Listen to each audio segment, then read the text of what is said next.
Kabir was known as the angriest boy in his neighborhood. He was only 19, but almost everyone had experienced his temper. Small things could trigger him easily, and after every argument, he always said the same thing. "That's just how I am." Kabir lived with his mother and younger brother in a small apartment above a busy market. After his father passed away, life became harder.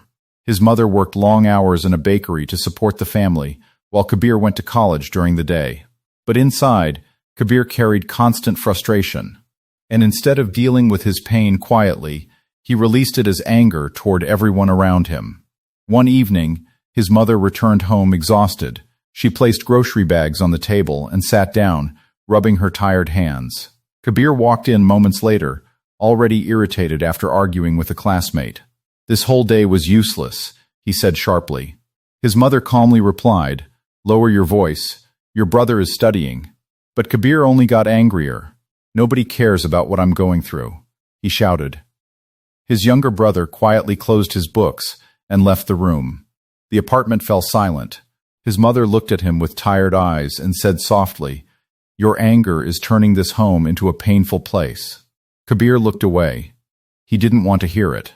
Days continued the same way.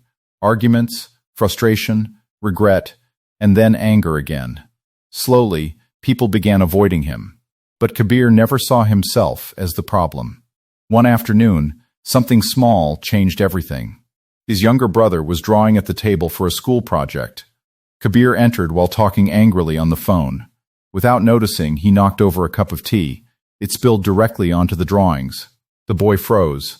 The papers were ruined. Kabir immediately snapped. It was an accident. But his younger brother looked at him quietly and said, "You're always angry." Kabir frowned. "So what?" Then the boy said softly, "I miss the old brother who used to smile." Those words hit harder than anything before. That night, Kabir couldn't sleep. He kept replaying them again and again. "I miss the old brother who used to smile." For the first time, he saw not anger, but damage. His anger wasn't protecting him. It was hurting the people closest to him. The next morning, something inside him shifted.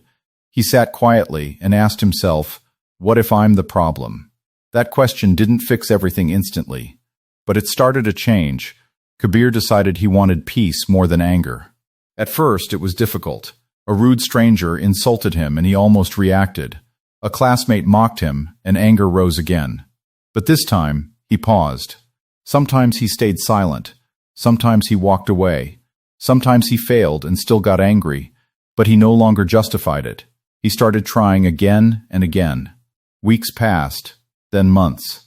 Slowly, things changed. One evening, he came home and saw his younger brother drawing at the same table again. This time, Kabir didn't shout. He didn't rush. He just sat quietly beside him.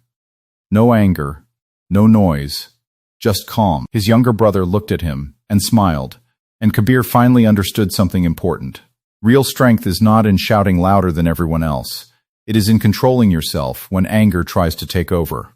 Because anger may feel powerful for a moment, but peace builds relationships, trust, and love that last much longer.